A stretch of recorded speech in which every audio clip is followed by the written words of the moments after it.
Hello, everyone, and welcome to the Lords of the Night. With me, as always, is the Lord of Pain, Ranting Monkey. Hello.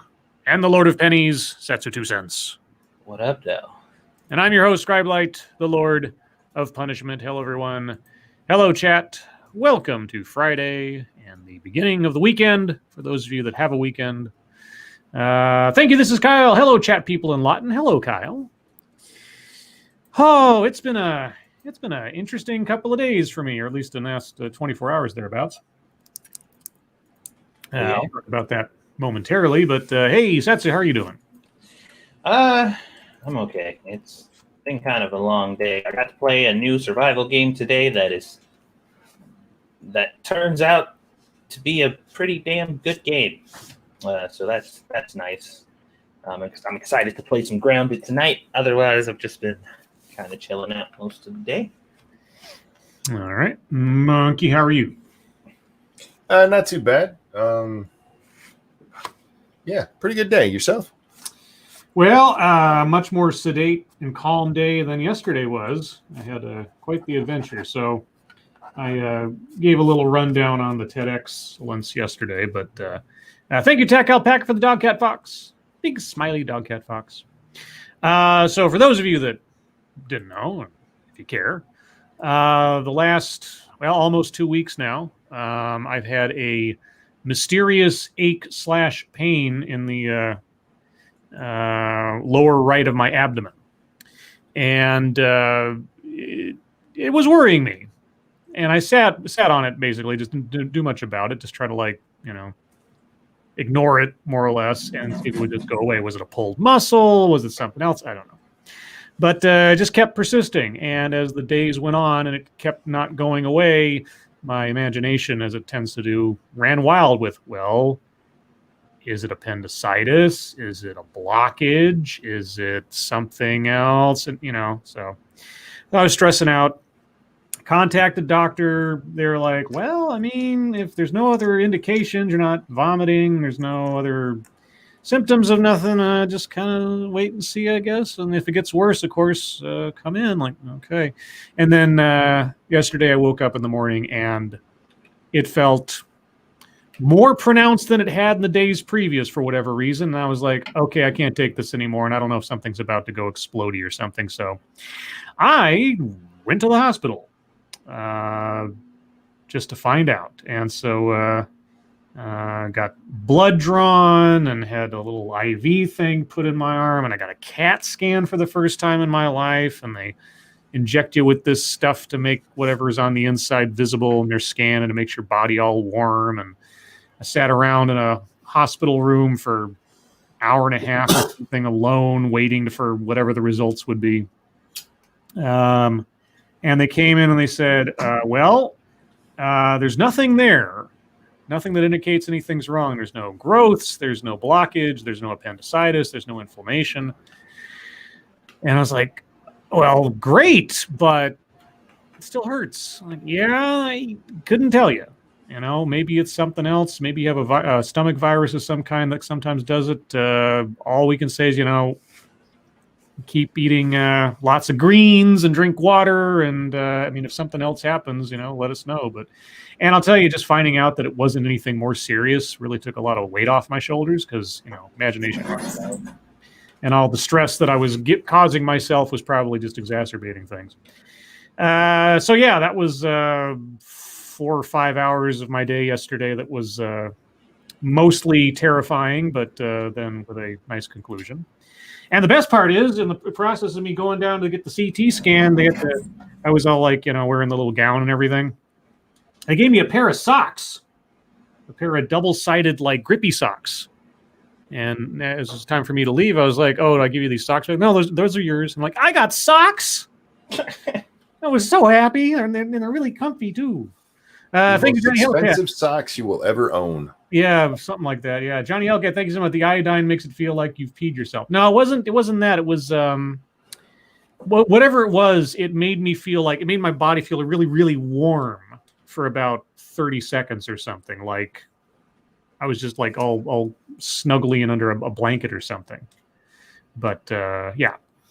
So yeah, that was the excitement of yesterday, and in the process of all of it, I just kind of I had to come home. I mean, I went immediately in the morning, like it was 5 a.m. or something when we got to the hospital, and when I got home, it was like 11 or something, and I still hadn't done my work for the day at that point, so I had to rush and get all my work done after all that. And by the time I was done with all that, I was just like, I am done. I'm just drained. So that's why I took the day off. That's a long way of saying that's why I took the night off last night. So you're fine and now in crippling debt.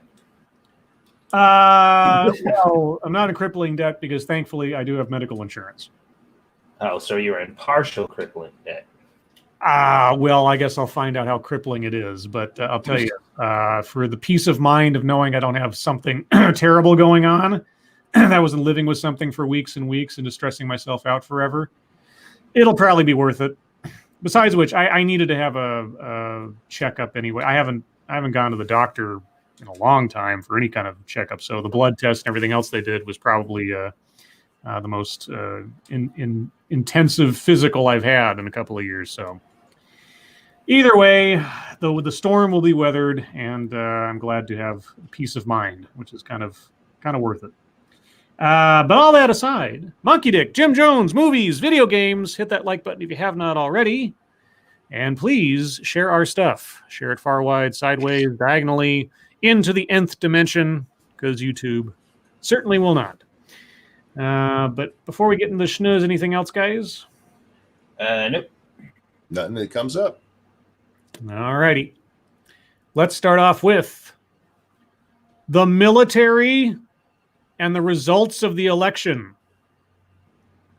Okay. Top U.S. general tells Congress the military won't play a role in the 2020 election. Why would they? Well, you'll be interested to find out. America's most senior general, chairman of the Joint Chiefs of Staff, General Mark Milley, told members of Congress that the military will not play a role in November's election and won't help settle any disputes if the results are contested. Quote, the Constitution and laws of the U.S. and the states establish procedures for carrying out elections and for resolving disputes over the outcome of elections. I do not see the U.S. military as part of this process, unquote. Milley said in a letter released on Friday, responding to questions from two members of the House Armed Services Committee. Quote, in the event of a dispute over some aspect of the elections, by law, U.S. courts and the U.S. Congress are required to resolve any disputes, not the U.S. military, Milley added. I believe deeply in the principle of an apolitical U.S. military, he wrote. Milley's answers came in response to questions from Democratic Representatives Elisa Slotkin of Michigan and Mike Sherrill of New Jersey following a July hearing of the Armed Services Committee. The idea of having the military get involved in the event that President Donald Trump refused to vacate the office of the presidency after losing the 2020 election was floated by Trump's opponent, former Vice President Joe Biden, during a June interview on The Daily Show when he was asked what would happen should Trump resist leaving office after an election defeat. And by the way, that entire paragraph had no punctuation anywhere inside of it. Nice. So, how hilarious is it that the only person who could do something about it, if Trump decided not to, do anything or to leave in response to the election, was inquiring about what other people were going to do about it if he decided not to leave? Mm-hmm. Isn't that interesting? Like, well, what are you guys going to do? It's like, motherfucker, you're going to be the president. Fuck are you going to do? Quote, I promise you, I'm absolutely convinced they will escort him from the White House with great dispatch, unquote, Biden said, referring to the U.S. military's Joint Chiefs of Staff.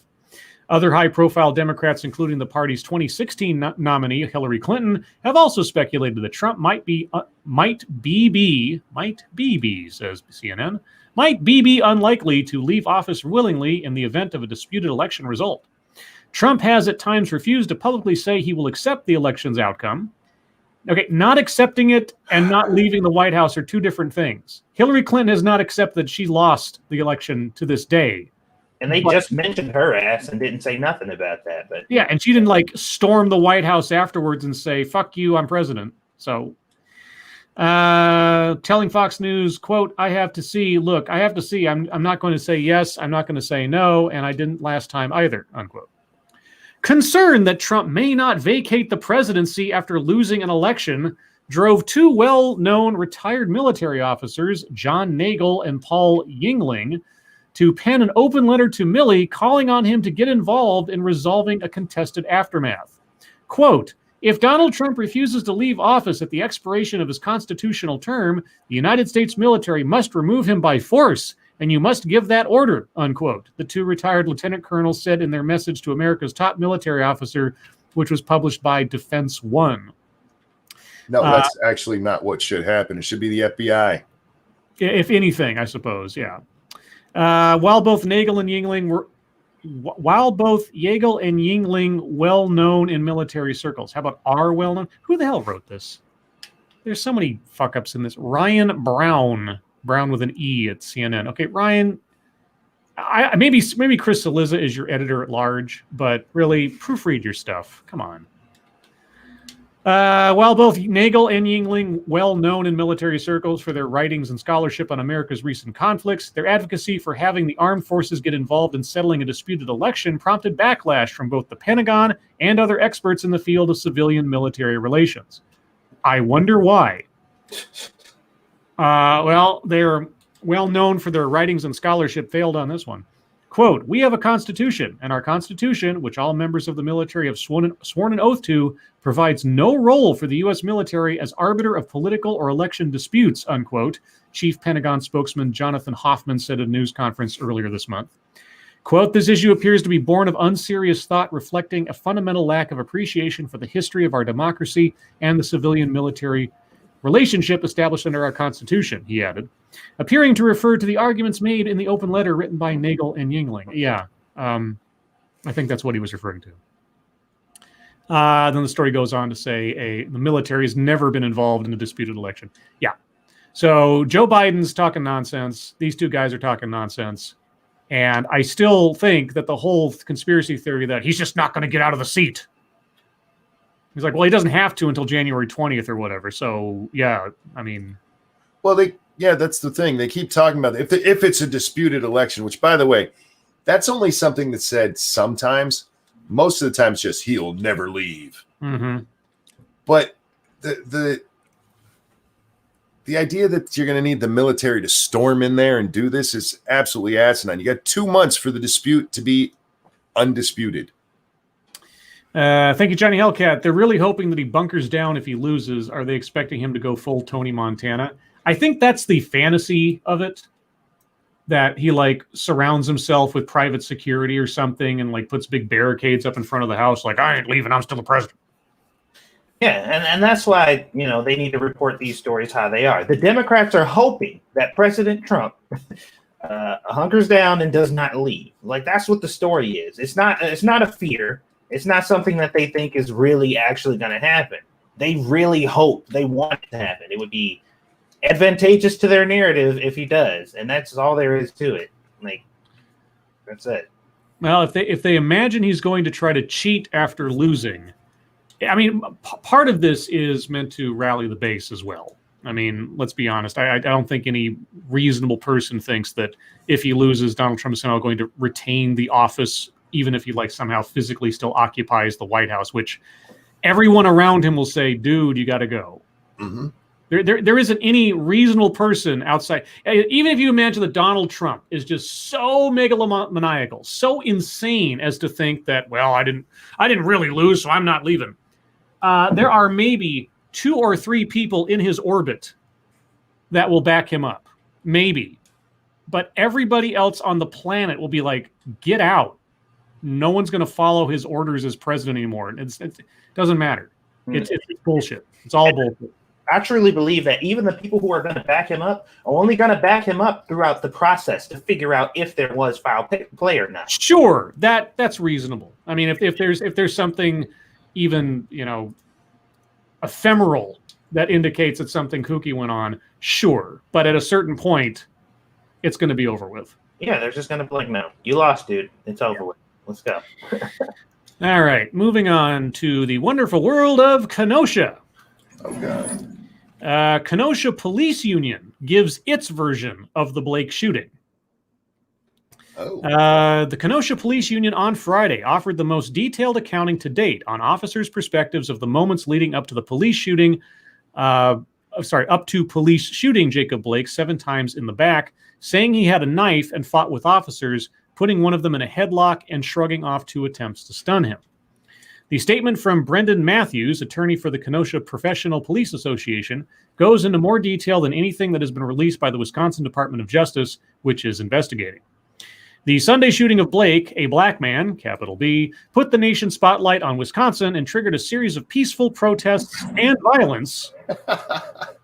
A series of peaceful protests and violence. I mean, I guess it's a combo platter. You're right. Okay. Including the killing of 2 people by an armed civilian on Tuesday. Blake is paralyzed from the shooting, his family said, and recovering in a Milwaukee hospital. Wisconsin Attorney General Josh Kaul, who leads the state Justice Department, said in a statement Friday evening that the agency is trying to conduct an impartial investigation and can neither confirm nor deny the union's version of events. Okay, when do we get... Oh, night-night, Lady Monkey. Okay. Where do we get to the union's version of events? Okay. Cell phone video shows Kenosha police officer Rustin Shesky and another officer following Blake with their guns drawn as he walks around the front of a parked SUV as they responded to a domestic dispute. According to Matthews, the officers were dispatched there because of a complaint that Blake was attempting to steal the caller's keys and vehicle. Matthews said the officers were aware that Blake had an open warrant for felony sexual assault before they arrived. Blake was armed with a knife, but officers did not initially see it, Matthews said. Quote, the officers first saw him holding the knife while they were on the passenger side of the vehicle, he said. The bystander who recorded the shooting, 22-year-old Rayshawn White, said he saw Blake scuffling with 3 officers and heard them yell, drop the knife, before gunfire erupted. He said he didn't see the knife in Blake's hands. State investigators have only said that officers saw a knife on the floor of the car. They have not said whether Blake threatened anyone with it. Thank you, Connor Johnson. Tomorrow is the season finale of Disney's The Owl House. I'm beyond excited, and I may need a defibrillator afterwards. Wish me luck. What's the Owl House? I've never heard of it. What is the Owl House? Is it a house full of owls? Or is it a house shaped like an owl? Both are acceptable. It's true. It could be both. Let's see. Matthew said officers made multiple requests to Blake to drop the knife, but he was uncooperative. He said officers used a taser on Blake, but it did not incapacitate him. Quote, Blake forcefully fought with the officers, including putting one of the officers in a headlock, Matthews said. A second stun from a taser also did not stop him. As Blake opened the driver's door of the SUV, Shesky pulled on Blake's shirt and then opened fire. Blake's 3 children were in the back seat. Quote, based on the inability to gain compliance and control after using verbal, physical, and less lethal means, the officers drew their firearms, Matthews said. Quote, Mr. Blake continued to ignore the officers' commands even when with the threat of lethal force now present, unquote. The State Justice Department has released almost no information about Shesky or the other 2 officers, Vincent Arenas and Brittany Moronic. Not moronic, just Moronic, M-E-R-O-N-E-K. Let's see. Connor says, Scribe, the Owl House is one of Disney's best animated series in years. It has excellent writing and wonderful animation. I've been watching it ever since it premiered earlier this year. Okay. I've never heard of it. I'm struggling to remember the last Disney animated thing I went to see of any note. I haven't went to see any, but I watched Frozen 2 as soon as it was on Disney Plus. Okay, so that's the union's version of events as they currently sit. But the state investigators haven't said anything about their findings. So that's the he said, she said part of the story. All right. And it mostly lines up, except for whether or not we know where the knife was. Most of it lines up with what we saw there. Yeah. Well, okay. Judging from what we just heard, it sounds like some defensive narratives are going to shift quite extensively. A little bit. Well, yeah. Of course, the point was the police walked up to him and shot him without any attempt to do anything else. There was no other non-lethal methods. And I actually remember one of these conversations unfolding. They're like, hey, they didn't even try to do anything. It was like, well, they had him on the ground. well, they didn't try to freaking keep him on the ground. And it's like, well, they tried to. He got up and they tased him. Well, they could have done something else. They did. They ordered him to stop after they pulled out their guns. Well, they could have tried. I'm like, oh my God. Like, there's nothing they could have done that you would have been happy with. You keep saying like, well, if they would have done this, it would have been fine. And you're like, they did. And it's still not fine. So you wouldn't be happy no matter what they did. If they fucking threw him a birthday party right there in the street, you'd still be mad. So it doesn't matter. I'm still, for everything else, I'm still, without more information, still twitchy on the fact that he was shot in the back 7 times. He wasn't confronting anybody at that point. I mean, I guess it depends on where the knife was and what was going on with the knife. But yeah, that's the one part that still makes me go, was that the way to go? Was that the only option? The only reason that I'm like, is because of the fact that he was holding him by his shirt. The only thing that was presented to him was his back, and he didn't know what he was reaching for. So if he was reaching for a weapon, yes, he could have been courteous and say, hey, turn around and look at me first before I shoot you. Like, but that would have been really stupid. All right. So. All right. Sorry? No, that was it. Okay. Moving on. Let's see. How about we talk about the NBA? Okay. I was trying to come up with a clever revised definition for their initials, but I can't come up with one right now. The NBA took a stand against police violence, but a second message quickly became clear. Okay, that the WNBA is pointless? Oh. When NBA teams elected to sit out Wednesday's slate of playoff games in a player-led protest of the police shooting of Jacob Blake, it set off a chain reaction unlike anything ever seen in American sports. Within hours, several Major League Baseball and MLS teams, led by their players, decided to pause the night's contests. The unprecedented stoppage stretched into a second day Thursday as more Major League Baseball teams postponed their games. The WNBA, always at the forefront of sports activism, rather than actually, being remarkable at playing games, put a pause on their nascent season. Yeah, nascent's a good word for it. I don't have a problem with the WNBA except for the fact that they're more an activist organization now than they are an actual sports league. I never hear about their games. All I hear about is their virtue signaling, walking off the stage in the national anthem or closing down their games or whatever. It's never like, oh my God, these amazing plays by this team and that and this thing and that and the other. No. I mean, and maybe that's the press's fault more than anything else. I mean, the sports press doesn't exactly make the WNBA a premier organization. That's because the sports press covers sports. The goal was to take a real stand against the ongoing spate of police violence plaguing the country. Yeah, sports players walking off the field or the court or whatever. Boy, oh boy, all police violence just totally stopped, guys. Anything dealing with the police having to use violence just ended right there. The next cop who was going to illegally murder somebody is going to stop and go, oh, shit, do you remember when the NBA did that? Oh, I shouldn't do this. It's like, dang it, I don't want to stop the games again. A second message became abundantly clear. Where the NBA's biggest stars go, others will follow. Yeah, the biggest virtue signal you can find, the next person's got to at least show up, right? Or look like assholes in the narrative of things. Yeah, imagine that. Thank you, your chaos, my serenity, for the devil, little devil. Why does it seem like professional basketball is always one step ahead when it comes to the social justice conversation? I don't know. Why don't you ask China? I hope they just flat out come out and say it, because they got the most Negroes. After all, the NFL has struggled for years to contend with the legacy sparked by Colin Kaepernick's activism. Contend with the legacy. Yeah, gosh, a spoiled brat not getting his way and leveraging a contract dispute into the most divisive frickin' thing to hit the NFL. God, I don't even know since I wouldn't even know. I don't know the history of the NFL to think of a similar situation. Like maybe since the instant replay or something. MLB's approaches to issues of race and justice have lacked coherence. That's not their job. They're sports teams. They bounce or throw balls or hit balls across fields or courts. They're not political activist organizations. I mean, hometown team, yeah, maybe they have some hometown stuff or whatever. I don't expect any team or any organization to take a stance on anything political unless it's somehow very, very specific to their situation.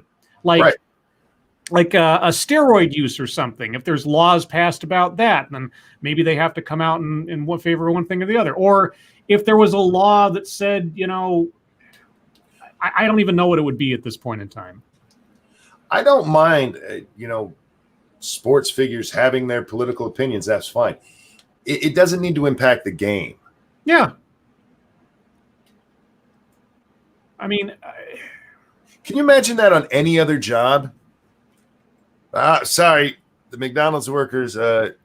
Jeff back there had a problem because his cousin got pulled over yesterday, and they're always pulling over people from the trailer park. That happens around here, guys. Seriously. So they all decided to walk off the job in retaliation. You know what this is like, and I've done a couple videos on this before. You've heard the phrase or something to the effect of "bring your whole self to work."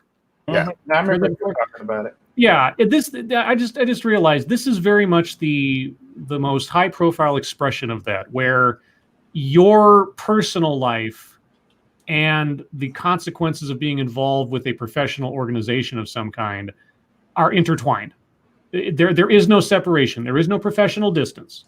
And so the organization is, but the other part is the organization deferring and becoming beholden to the personal lives or personal opinions or whatever else of their employees, and just backing away and just going along with it rather than look like they're somehow being insensitive or whatever.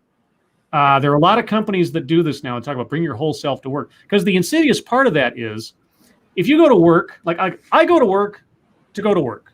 I don't take, if I've got personal problems, anything short of a family emergency, I leave it at the door. I get my job done. I leave work, and then I deal with my real life after that. Short of something that is unavoidably interfering with my ability to do my job, if I got a personal problem, if I've got a personal gripe or something, if my girlfriend just broke up with me, that stays outside, get my job done, go home. The insidious part about the whole bring your whole self to work deal, and what I'm seeing here in the NBA and elsewhere, but not just the NBA, is that you're never off the clock. You're always working for the company. You are the company, etc. And the whole company becomes a support group, weird symbiotic thing. And so where the line is between your life and your working life fades away. And in the NFL and in the NBA and so on and so forth, I'm sure that they can afford to do that because they're all 100,000-aires or millionaires, all of them. And the sports teams are so PR scared right now about looking bad. As after the Colin Kaepernick thing, after trying to defy Trump and all that, they're going along with anything so long as they don't look like they're the racists. In chat, all you need says technically the game was not impacted. The pregame was. Even if that's all you want to talk about that's how it was in the NFL. We're now talking about actual games canceled over it. Yeah. So. I guess you're right. The outcome, because it wasn't affected because there was none. Yeah. They literally did not play the games. Yeah. They didn't play the games, and the world did not change. And like you say, and I just want to clarify, I have absolutely no problem, would never condemn anybody for expressing their political beliefs, et cetera, and so forth. That's fine. But like Monkey said, can you imagine any other job where you just get to walk in, say, I'm upset over this thing that happened. We need to shut down for the day. Yeah. Now, and granted, there are extraordinary circumstances, like the day after 9/11 or something. That's not a political move. That's just like a holy shit psychic, let's all take a break for a day kind of thing. Or something else like that. Some natural disaster, something that's just unavoidably catastrophic in some way. But when it comes down to stuff like this, like I'm going to take an activist action, therefore, the whole world has to come to a halt because I'm upset over this thing. And then the company defers. Yeah. Yeah, I'm sorry. We'll have to postpone your your surgery. The surgeon is currently protesting. Yeah. Well, and it's also to the point of where the customers are asking people for their political opinion. Can you imagine going into go to your favorite restaurant? You go to Wendy's, you go up there, and before you order, I need to know where you stand on Black Lives Matter. Mm-hmm. We need to know where all these people stand. I don't need to know. I don't give a shit. Go out there and play the damn game. Go to your Twitter, go to your Facebook. Hell, go to the media to tell them what you think. But when game time comes, put on your uniform, play the damn game. Otherwise, it's an ideological purity test.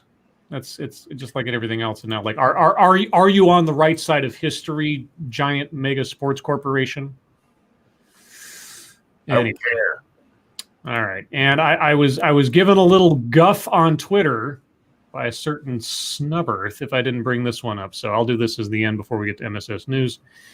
Teen who held Black Lives Matter event gets $2,500 bill for police overtime. That's some funny shit. Yeah, that was pretty entertaining.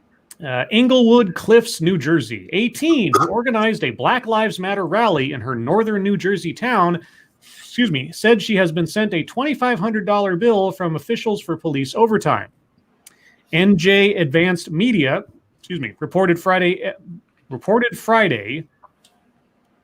That's a weird way to do the sentence. It's all smushed together. Reported Friday, Emily Gill, 18, of Englewood Cliffs, received a letter earlier this month from Mayor Mario M.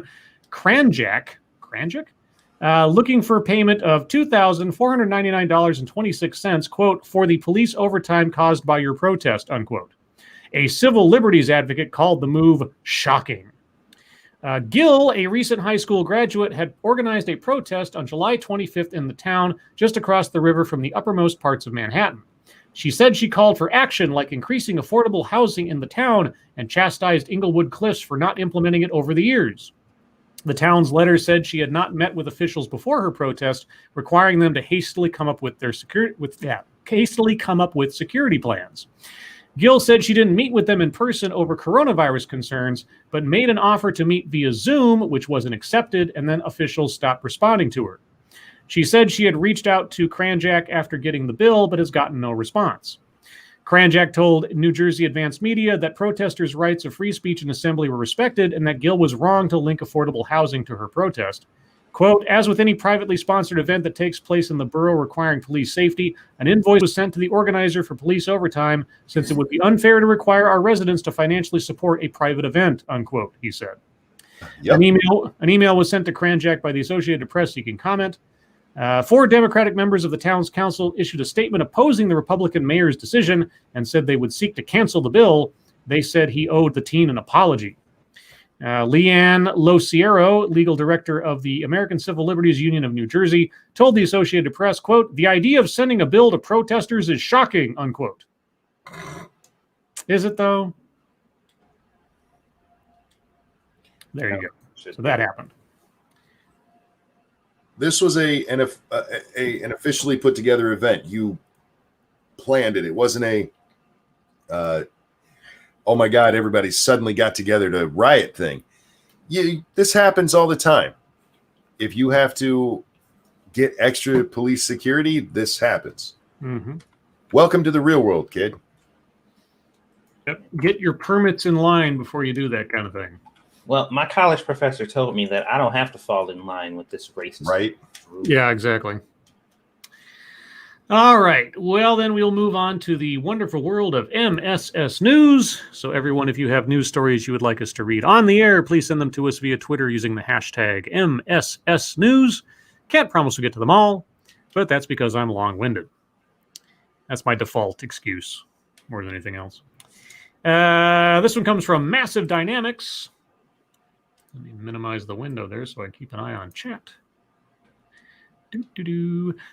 Chocolate snow dusts Swiss town after a factory malfunction. Okay. And then a video is going to be playing in my ear that I don't want to. Stop it. Walking in a chocolate wonderland. Seeing your town covered in chocolate powder is likely one of the only things that could rival waking up to a white Christmas for many children, and for one town in Switzerland last Friday morning, it wasn't just a fantasy. The Swiss town of Olten, located between Zurich and Basel, received a surprising dusting of cocoa after a ventilation system malfunctioned at a local chocolate factory. Yeah, it was cocoa. Sure it was. Safe. Sure it was. The Lint and Sprungli, I don't know how to say that, company said a minor defect developed in the cooling ventilation for a line for roasted cocoa nibs in its factory in Olten. The nibs are fragments of crushed cocoa beans that serve as the basis of chocolate. The minor defect, combined with strong winds Friday morning, caused the chocolate powder to spread around the immediate area of the factory. The Twitter page for the town of Olten shared a photo of a car that had a fine layer of chocolate powder covering it. Users on Twitter then shared their excitement over the Willy Wonka-like chocolate anomaly, which for many signified a possible reversal of fortune in a year that's made dismal by the coronavirus, while some just appeared hungry for some sweets. Chocolate dust doesn't sound like something you should be celebrating. No, and I wouldn't recommend eating anything that's fallen onto, like, your car. Let's see. The ventilation problem was repaired, and the factory production was able to continue as normal that same day. It added that the particles were harmless to people and the environment. Uh-huh. If you say so. If you say so. Moving on. This one comes from Frosted Glass. And it's a Medium article, of course. And and it's Medium's sub-publication called Zora. I have no idea what that is. Headline reads, Abby Johnson's video shows the problem with white parents adopting children of color. Did you guys see that video? No, I don't know what this is. This is a woman who's... I don't remember if her white kids are adopted or not, but she has some white kids and she has an adopted black child. And she said that when the police walk down the street and they see her black son, she understands them thinking that he's more likely to be a criminal because statistically there's more black people in prison than whites. So it just makes them smart to think that.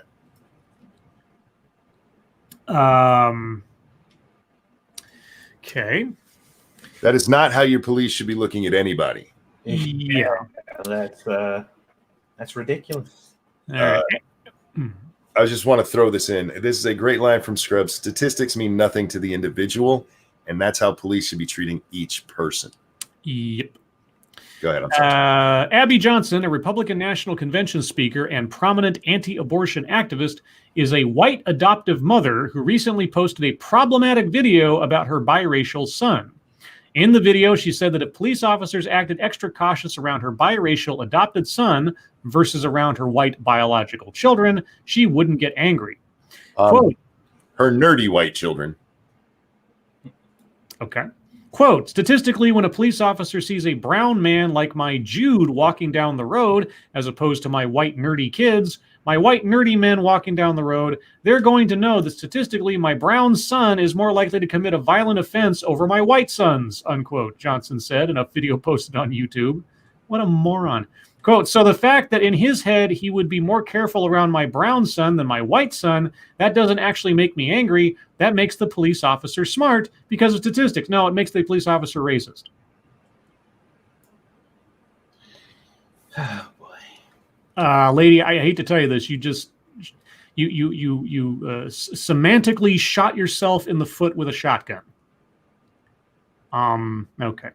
So I'm probably going to be on the side of the author in this one, which is kind of odd for Medium. On to the author. As an adoptee of color myself, this is one of the many instances where I see evidence that white adoptive parents are not vetted or trained properly. Okay, now back up. We are talking about an individual. You want to talk about how statistics, etc., should not apply. You have to do the same in reverse. This lady said that. This lady, Abby Johnson, said this. Not white people as a demographic or white adoptive parents as a demographic. Thank you, Snubberth. Breaking protesters chain themselves to Wheeler's condo. Oh, breaking. Really? Oh, that's hilarious. The hilarious thing about this is this article is like, this ridiculous woman generalized based on the color of her kid's skin. Yep. That's stupid as fuck. Now let me generalize based on the color of hers. Yep. Yep. Y'all are so mentally deficient. See, this is one of the few times where everything about a Medium article is wrong. Yeah, everything. Like the subject is wrong and the author is wrong at the same time. A common phrase used in the adoption community is that, quote, love makes a family, unquote, suggesting that as long as the parents love the child enough, color doesn't matter. Ideally. And yet, with cases like Abby and others, like what? It's obvious that color does, in fact, matter. In her video, Abby made sure to say that her adopted son was going to look scary to police officers when he grows up into a, quote, tall, probably sort of large, intimidating-looking, maybe brown man. Okay, yeah. I don't know. I've never heard of this Abby Johnson person before, but she is a straight-up fucking moron. The thing is, I get what she was trying to say. She was trying to be smart. She was trying to say, look, statistics show this, and we should go by statistics. And no, you shouldn't go by statistics. And what you're saying is actually exactly why we shouldn't go by statistics. Yeah. When you're talking about dealing with individual people. Yeah. Exactly. Yeah. Individual people are individual cases. If you just like generalize on the basis of statistics, you're going to make some really fucked up mistakes. I don't know what to tell you. Okay. I think we know where our author is, and we obviously know where our subject is. So I think I'll put the link in the description if you guys want to read any more of that. But yeah. In chat, Saiyan Wizard says, sounds like a troll. If you're talking about her, no, she's being deadly serious in that video. Yeah. Watch the video. It is. And that's the thing. This is your kid. This is your fucking kid. Even if you know, okay, black people are more likely to be seen as scary. And that's a poll that's out there. Large black men, they just look intimidating, like she says. Okay, let's say let's say for argument's sake, that's true. That's why you should be out there going, my kid is a good guy. Just because he looks intimidating doesn't mean he is. And instead, you're out there perpetuating the fucking stereotype about your own child. Yeah. So what if a totally racist police officer?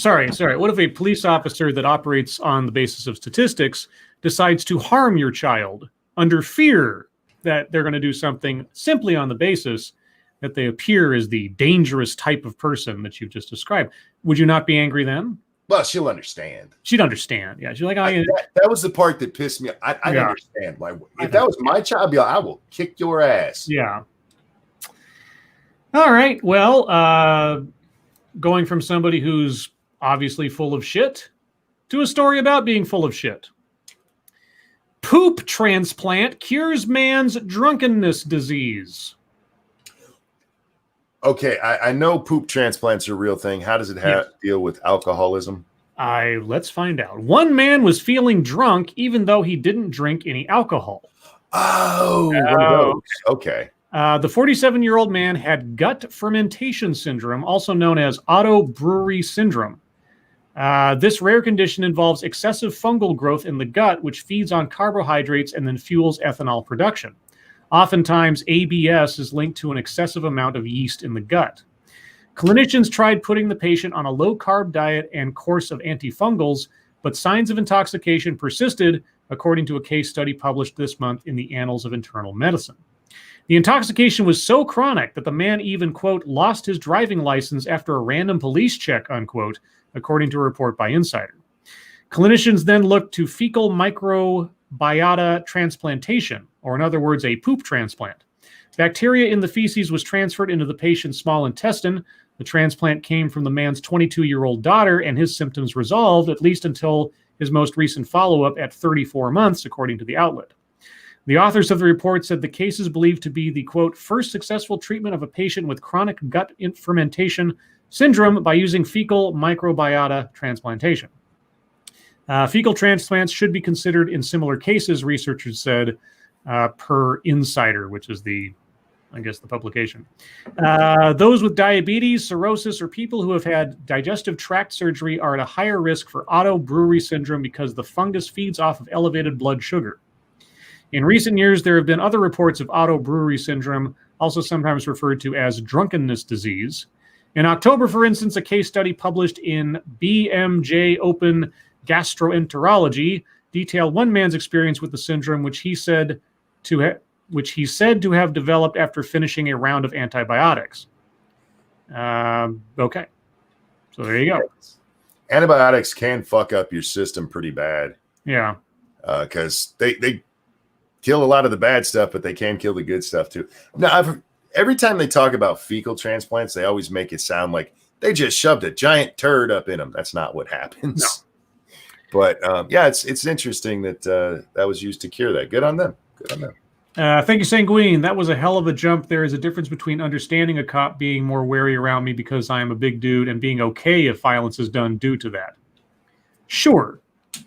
Depending on the circumstances, you assess the situation and so on, but you don't react because someone looks a particular way without good cause and so on. Or I'd understand it if my son was, come on.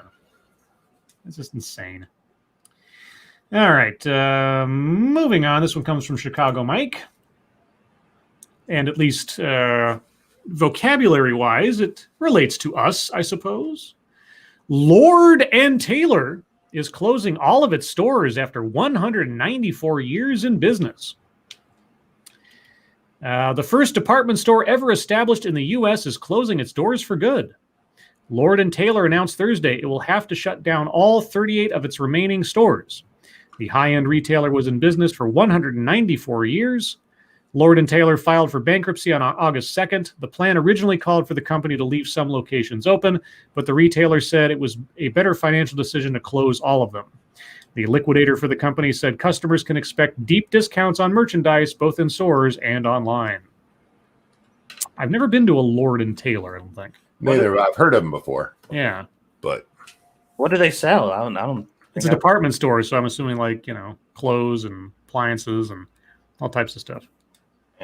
But like I say, my sense is that it's a very high end stuff. It's an expensive place. But anyway, 6 years shy of their second century. Oh well. Let's see. We already read one from Frosted Glass. Okay. This one comes from the original Shroom. And if it'll come up. This is from the Rebel News. Is that Rebel Media? A little bit. Okay. Sometimes. The real Jacob Blake of Kenosha. Sex assault charges brought by ex-girlfriend now public. Okay. Yeah, these don't sound good. Jacob Blake, the felon who was wanted on charges of sexual assault, became a rallying figure for the Black Lives Matter movement after he was shot 7 times by Kenosha, Wisconsin police officers responding to a domestic disturbance call. Details of a criminal complaint filed by his ex-girlfriend have now surfaced, detailing many aspects of Jacob Blake's life previously unpublicized by the media. Okay. In the complaint, which was shared on social media by Daily Wire commentator Matt Walsh, Blake is accused of entering his girlfriend's home when she was sleeping, allegedly coming into her room and sexually assaulting her. He then allegedly stole her bank card and her car and fled. The complaint states that Blake allegedly physically assaulted her several times over the years, at least twice a year over a period of 8 years. Okay, I guess this is, they don't say, but I'm guessing this is a excerpt from the report. Yeah. And I'm guessing that the initials refer to the girlfriend because that's usually what happens. Okay. LNB, again, I'm assuming that's the girlfriend, stated at about 6 a.m. she was woken up by the father of her children, Jacob Blake, herein known as the defendant, standing over her saying, quote, "I want my shit," unquote. As LNB lay there on her back, the defendant suddenly and without warning reached his hand between her legs, penetrated her vaginally with a finger. Oh, God. I don't want to read this. This is gross. Anyway, yeah. And then he asked, "Smells like you've been with other men." Yeah. Officer Race reported L&B had a very difficult time telling him this. Oh, telling the officer this, and cried as she told how the defendant assaulted her, and then the defendant immediately left the bedroom. L&B stated the defendant penetrating her digitally caught. Yeah, okay. Sorry, yuck, it just makes me go yuck. L&B stated she was upset but collected herself and ran after the defendant out the front door and then realized her vehicle was missing. L&B ran back inside to her purse, which was on the kitchen counter, and checked it, quickly realizing her key to her truck, a black individual key and only key for her vehicle, and her Great Lakes debit card were missing. L&B immediately called 911 and while waiting for officers, checked her Great Lakes account and saw 2 fraudulent ATM withdrawals on May 3rd, 2020 that she did not make, both for $500. Okay, and this is back to the article. Last Sunday, Blake showed up at her home, prompting her to call the police out of fear for her safety and that of her children. Blake was then caught on video getting into an altercation with police, who attempted to disable him with the use of a taser. Quote, during the incident, officers attempted to arrest Jacob S. Blake, and then it goes into a recitation of everything we already know about the case and the allegation about the knife. So, yeah, that is apparently what the impetus for what led up to the confrontation. So, yeah, okay. So apparently the sexual assault thing, are they saying that happened leading up to this event? Or yeah, well, that happened on May 3rd. Okay. And then when he came back around to her place on Sunday or whatever, apparently she was worried enough that she called the cops on him. So, because the thing I read today was that, they said Blake wasn't doing anything wrong. He was a good Samaritan who showed up somewhere to try to break up a fight, and they murdered him in cold blood. Like, that was the shit that I was reading today, was that he was just a good Samaritan trying to do the right thing, and the police showed up, and when they tried to question him, he didn't want to answer any questions because he wasn't obligated to, and that was the factual story that was being shared today on Facebook. So, yeah, that's not true at all.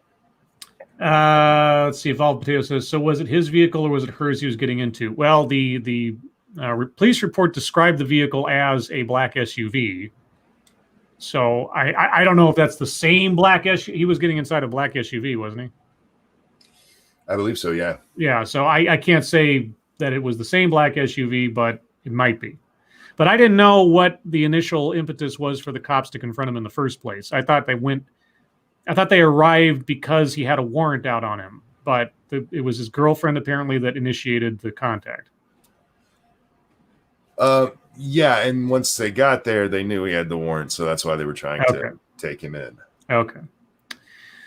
All right. So new information. Moving on, this one comes from Shrouded Angel. Influencers' outrageous demands as she tries to blag-free photo shoot. Blag? Maybe they meant bag? No, blag. What is? Maybe it's a British thing. This is the Mirror. I'm assuming like attain, acquire, maybe is what blag means. Let's see. And there's like DM messages, but they come before. Okay, where's the story? Okay. A model who asked a photographer for a free shoot has been slammed online due to her long list of demands. The woman who approached the photographer on social media started a conversation by complimenting their images and asking whether they'd consider collaborating. But when the photographer replied with their prices, 9 edited images for $175, the woman was stunned. She replied, quote, "Oh, really? I was mostly looking for something that I wouldn't have to pay for, which is why I said collab. I currently don't have funds and would appreciate if we could just work something out and both be happy." Okay, now here's where we get into the responses on DMs. Okay, so this first one is from the photographer. FP shoot. I don't know what that means. Where I try my new backdrop and new camera on you, probably an all-white outfit would work for what I have in mind. It can be a dress, a wedding gown, or anything just white. And we do 1 or 2 additional looks where you get to pick whatever outfit image style that you want, free of charge. How does that sound? Now on to the model. I am not... Real quick, the chat is saying that the stream kind of jumped and stopped for a second there, so maybe wait a moment so everybody can... Okay. That was YouTube, guys. Sorry about that. Not me. Okay, where did I leave off, guys? You tell me what you heard last.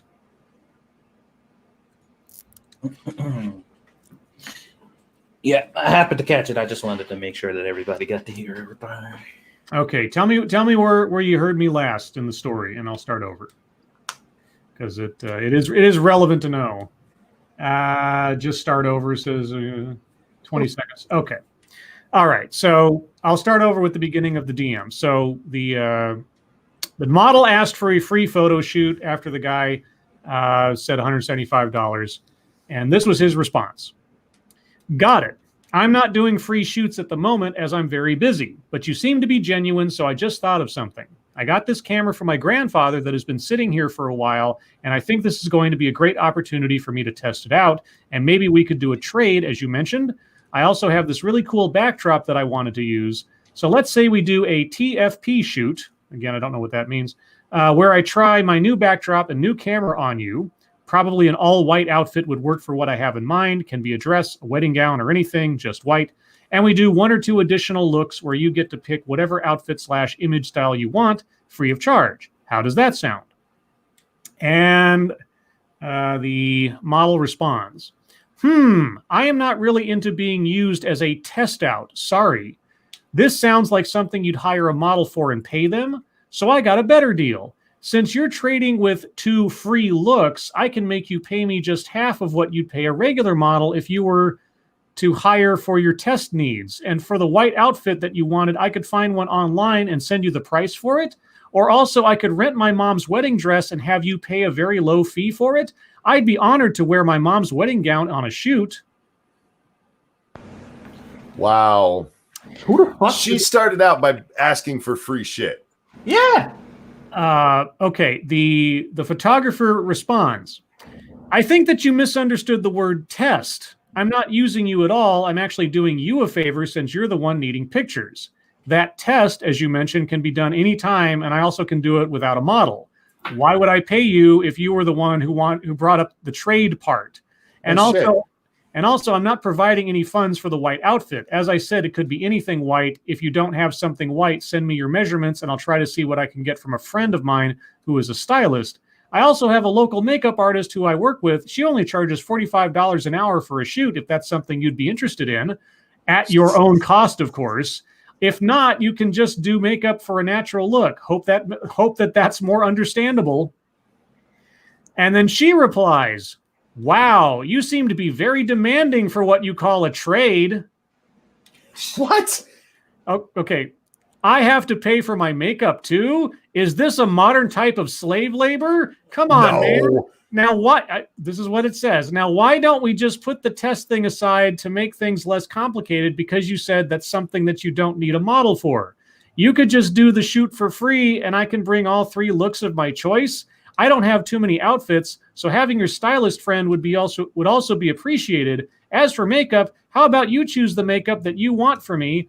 Not too much makeup, of course, and you get to pay the makeup artist since you're going to pick up artists since you're going to pick the one I should have. I think this will make things easier.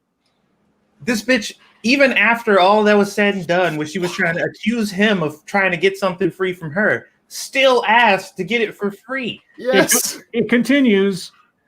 The photographer responds, did you just say that? Okay, I'm reading it as it's written, so there you go. This is DM English. Did you just said that I was too demanding after all these things that you want done at no charge, LOL? You know what? I don't think that this is going to work. I'm pretty sure there are other photographers out there who'd be willing, maybe, to prove what you're looking for or provide, I think. But not me. I'm going to pass on this trade. Good luck. And she responds, really? I need these pictures and you should help me. Wow. It goes on. You know that I will look beautiful in all of them and that'd be great for you. Hello? Can you please respond rather than leaving me on scene? Never mind. It's your loss anyway. Just know that if you get any negative reviews, you know where it's coming from. Unprofessional. Wow. Who is this bitch? Does it say? I don't believe it gives any names. the audacity of these because and this is like, just so you guys understand, because I know a lot of people are like, I really don't understand. Their viewpoint is their very existence is of value to you. Like, just them being in your presence that's payment enough. Like, that's what they think. That's why they call themselves influencers. The fact that I am in your presence is payment enough for anything I ask you for. I'm doing you a favor here. Yeah. I am allowing you to use your camera to capture the amazingness that is me. And I'm doing it for free. I'm not even charging you. And was she the one that put this out? Yes, I think. She thought she was going to burn him with this. Yeah. Well, no. The Mirror published this. I don't. Right, but somehow this conversation got out. I forget where it's. I just read the DMs mostly. I'm pretty sure it came on Reddit or something. I don't know. Wow. What an entitled little bitch. Yep. Well, guys, we're at the top of the hour. Went a little long there, but that's what happens sometimes when we get stuck on interesting stories. So thank you guys so much for all the stories. We're going to move on to the wonderful world of YouTube time. I didn't do much today except hosting this show and getting the theme ready. Mighty Ducks is one of my sister's favorite childhood movies, and I thought of that today or the other day after, because it was my sister who came and took me to the hospital and everything, and I really appreciate that. And she, I'm very lucky to have the sister that I do, and that we get along so well. And I did a terrible thing. I have a confession to make. So because of the COVID stuff, she had to be out in the waiting room the entire time. She couldn't be like in the room with me or anything. And because I have a dumb phone, not a smartphone, I couldn't get any reception in the hospital room. So I kept having to update her by using the hospital's phone and calling out to her cell phone. So after I got the final report on my CT scan and everything, I called my sister and I said, "Oh, I got the results back." She says, "So what's up?" And I said, "Stomach cancer." Oh, because now I know I know I'm going to hell. Okay, there's a brand of humor in my family that this was probably the worst time to actually employ it. Truth be told. And I immediately regretted it because my sarcastic brain thought, this would be funny. I freaked out my sister, made her sad, very sad for a second there. And I was like, no, I'm kidding. She's like, don't say that. Like, I know. So just so you know, I am karmically in debt to her. And it has been made clear by me to her that the next time that we hang out, she is owed something.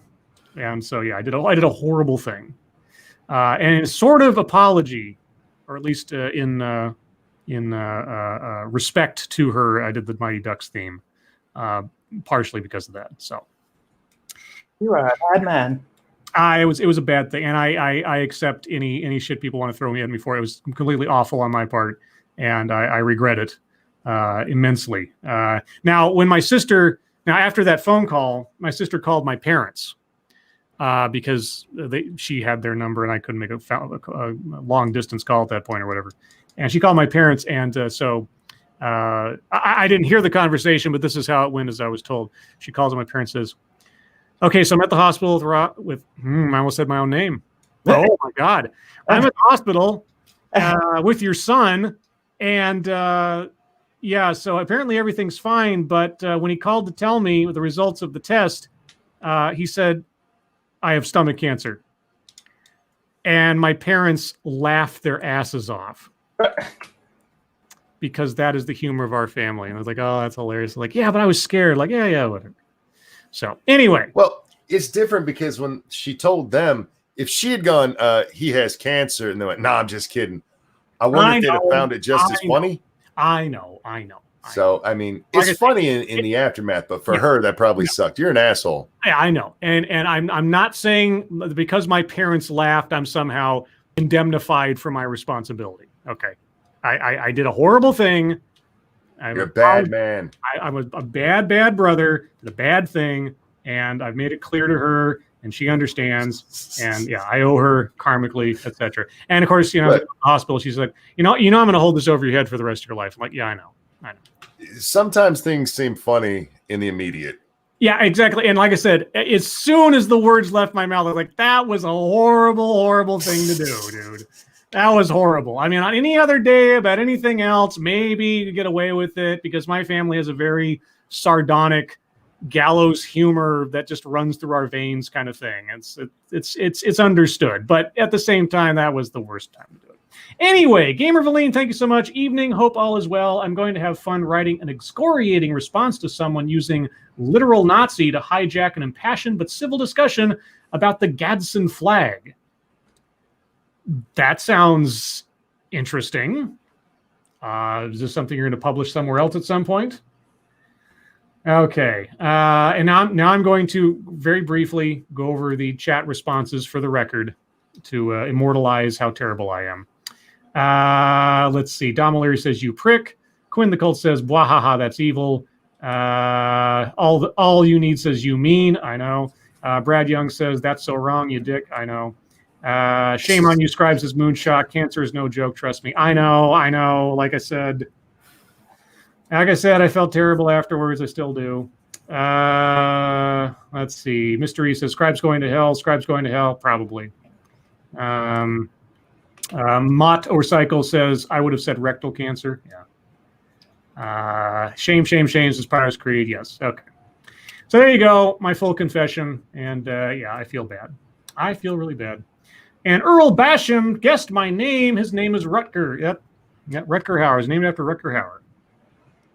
It's a beautiful name. All right. So there you go. That's my YouTube stuff, more or less. Not really, but you know. And then tomorrow, I'll be doing a TED Excellence. And only from the title and a very little bit that I saw of the description of this video, it's going to be a doozy. I think it's going to be very entertaining, of a kind.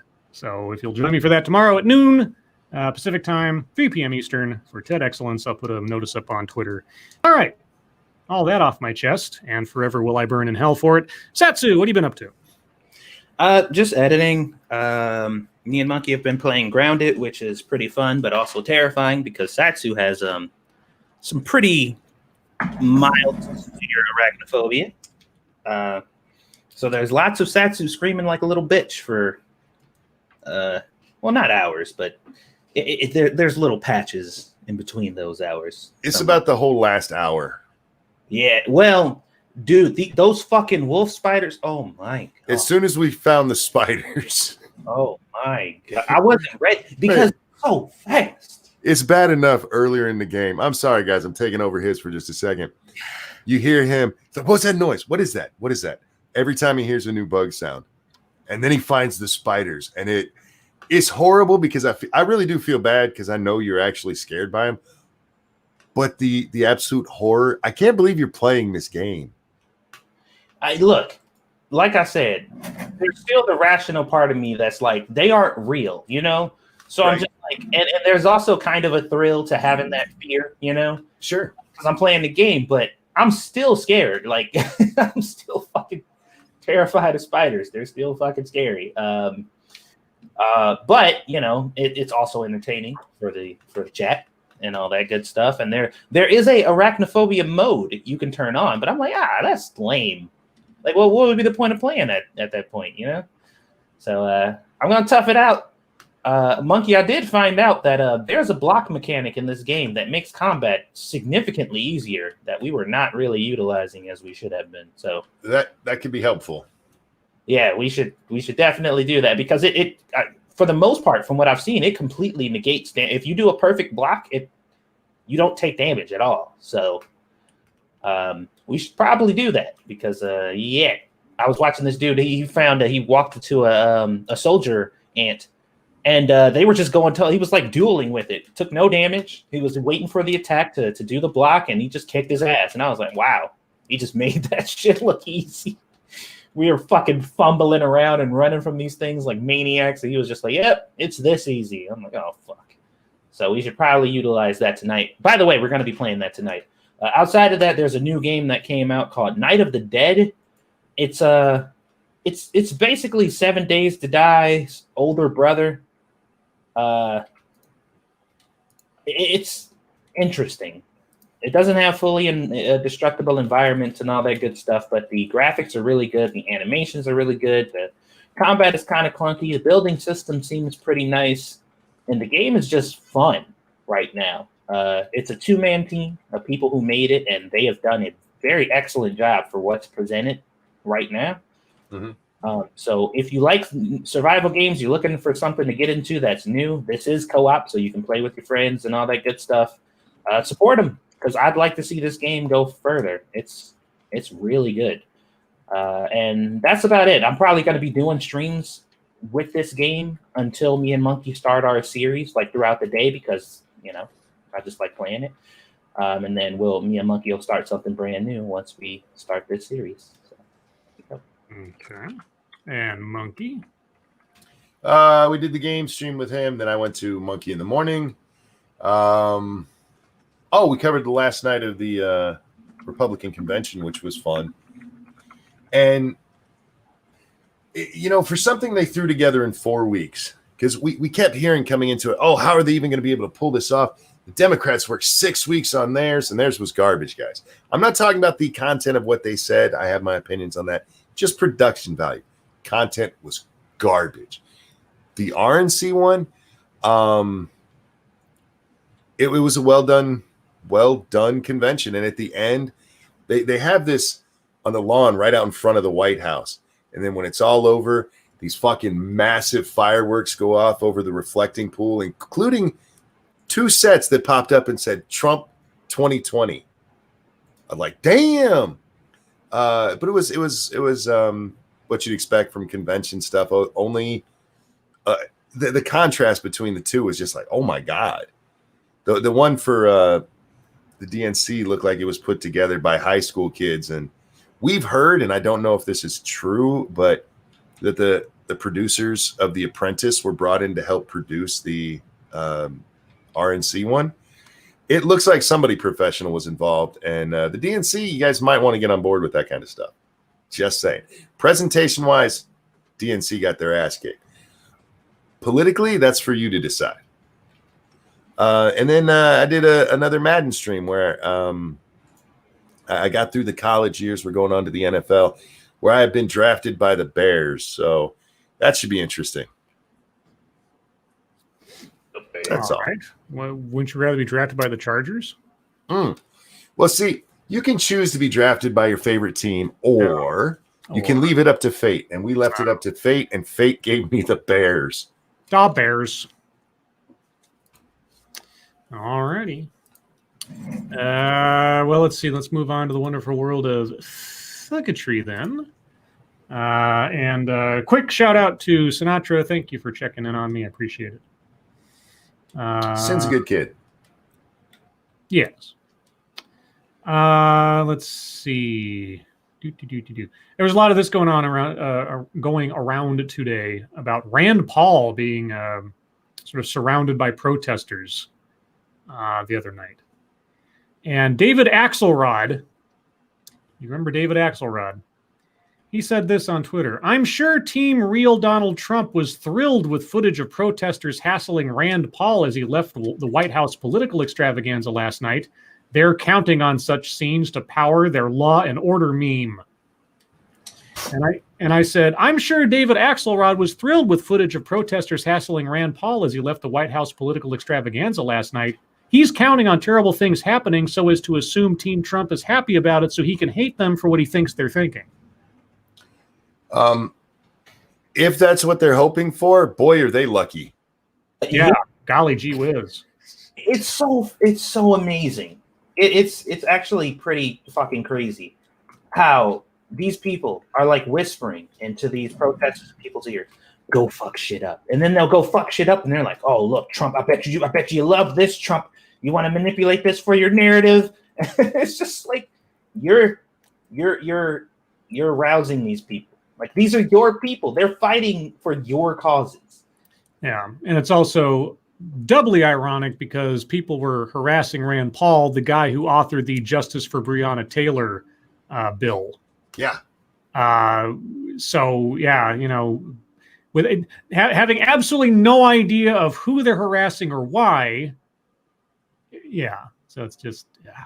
I love how condemning bad behavior is just not possible for these people. Like, they literally just can't do it. They can't just say, oh, wow, these people harassing that dude, that's not a really good thing to do. They're just like, yeah, I bet you the opposition loves this. It's probably making them look good. And it's like, you just can't be a decent person. You can't at all. It's not possible. Okay. Let's see. James Lindsay, the guy who was on that. He's part of that team that submits the fake academic papers to see if they get published. Oh, yeah. He put this out today, and I unfortunately very much agree. He says, literally every time I hear the words peaceful protesters now, I assume it's a lie. This isn't correct or good. I agree. Mm-hmm. I hate to be so reflexively cynical about such a phrase, but it's unavoidable, I think, at this point. Yeah. Chris Eliza put out this gem today. The real answer of what a second Trump term would look like, exactly like his first term. Seat of the pants decision-making, policy being created to fit a spontaneous tweet, and lots of chaos. And I said, has a second term of any recent president not resembled their first? Was this really a mystery seeking an answer, Chris Eliza?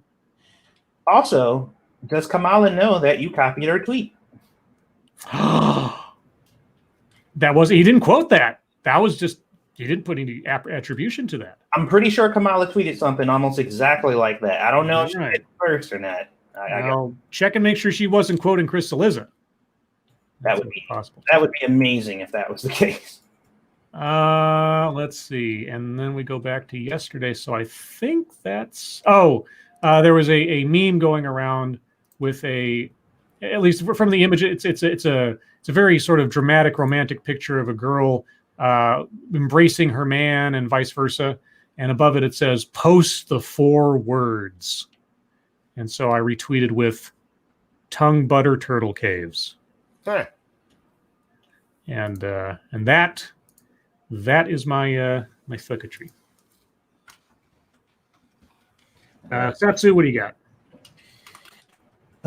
Well, there was a torrent of people on Facebook today who were both simultaneously complaining about fake news and at record speed pumping out more fake news than I think I've ever seen at one time ever. It was actually pretty shocking to see it happen all at once, because I'm just scrolling down and looking, and I'm just like, this is the same person who posted this. And they're complaining about this news that they seem to think isn't true. And then I scroll down and I'm like, but this is the same person posting something that is definitively false. And here's another post, something that is definitively false. And what was really tripped out is I got really fed up because I clicked on one of the videos of a thing that they were posting that had a meme, a narrative meme connected to it. But if you go to the post and read it, the literal post said that the meme was completely false. Oh, shit. Oh, what happened? Breaking news. Black Panther actor Chadwick Boseman dies at 43 after a 4-year fight with colon cancer. Oh, shit. Wow. Now that's like Black Panther. Oh, my God. Holy shit. Who the fuck knew that he was dealing with that? I mean, not that I follow the personal lives of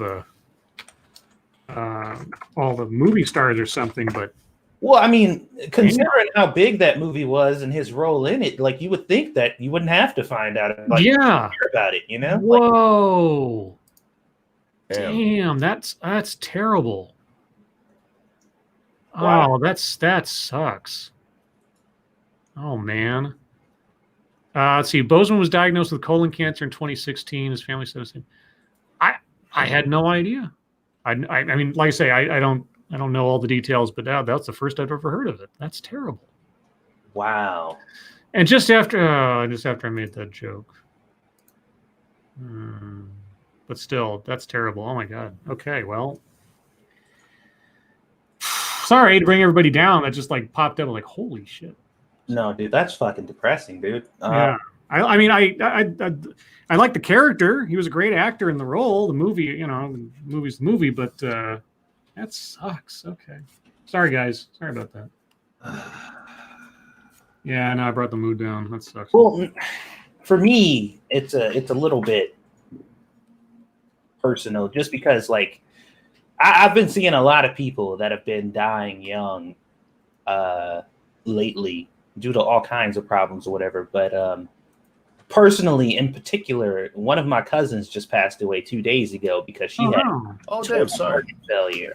Oh, I'm sorry, man. Sorry to hear that. She was 33, and I'm just like, fuck, man, dude, all these people that are dying so young, man.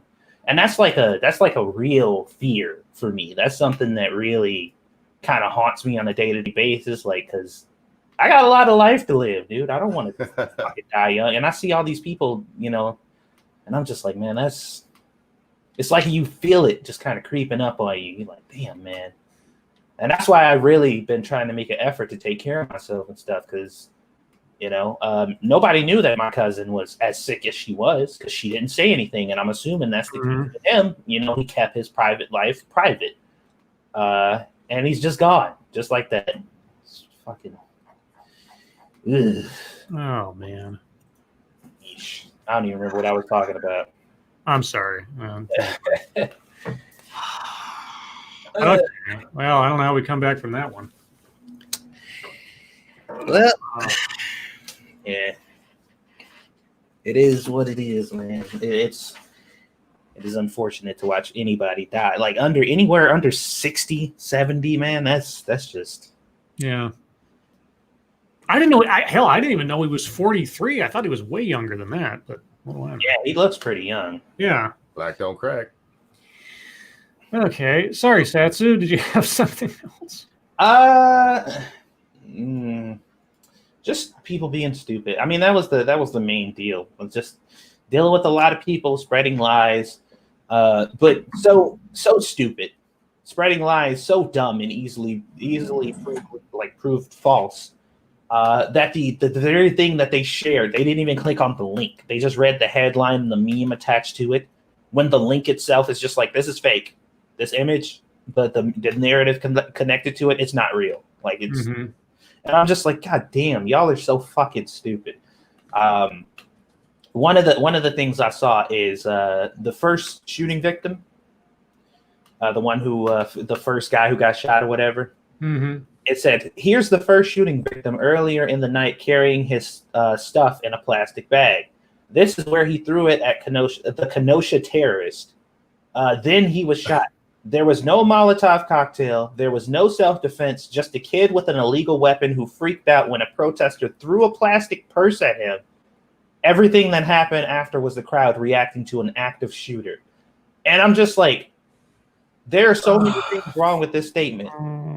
A, the kid, the shooter, he didn't even see the dude throw the thing behind him because he was running away from him. He never, if you watch that footage, he never looked back as he was running. The only time he turned around is when he heard the gunshot behind him, and he turned around and shot the first person he saw because he was right up on him. And the dude, if you heard the video, right before he turned around was like, fuck you. He said it like real loud. So he turned around after the gunshot and he shot at whoever was behind him. He didn't even see him throw the thing at him. He didn't even see it. It was a fucking plastic bag. He was in the middle of running away. And I'm just like, really? You were presenting this as definitive facts. Okay. All right. You didn't see any of the videos or watch anything that happened. I get it. We all hate fake news, though. We just share it relentlessly whenever there's a narrative to be pushed. Real quick, thank you, Gamer Valine. Did he have COVID-19? I don't know. I think if he's been dealing with cancer for 6 years, I think that's probably the last thing on the minds of things. But yeah, did you see the New York Times investigation into all the videos that led up to the shooting and everything? Yep.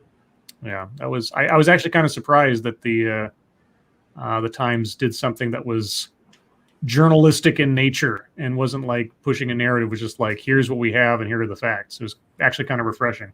Yeah, it was. They did a pretty decent job. What was the lady's name? I forgot her name. I don't know, I saw it because Satsu shared it. Yeah. Yeah.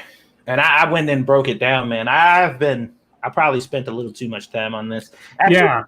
You look like you were really into it. Dude, the only other thing I can remember that I paid this much attention to that made me actually go out and start pulling and putting shit together was the Covington kids. That was the only other thing that really pushed me to that point, because I'd never seen so many people just flat out blatantly lying. You know what I mean? Mm-hmm. It was just asinine. The speed the lies were coming out, and I'm just like, fuck, man. And it was people I know personally who were just like, yep, this is fact. I'm like, you're wrong. You're not correct. I'm sorry. I know you want to be. You're not. And I've actually convinced a few people. They're just like, oh, well, maybe it is a little different, but I'm still not okay with them killing those people. I'm like, I'm not either. But there's truths, and then there's lies, and you're spreading lies. So stop. So anyway, that's my phylactery. All right, Monkey, what do you got? Oh, let's see. Who? What's the guy's name? Hang on. Lieutenant Governor Mandela Barnes. He's the lieutenant governor there in Wisconsin. And he's talking about the Blake shooting. And he says this: we don't need an investigation to know that Jacob Blake's shooting falls in a long and painful pattern of violence. And this is a pattern of violence that happens against Black lives too often across this country. Oh, my God. Does he know that he killed only white people and shot only No.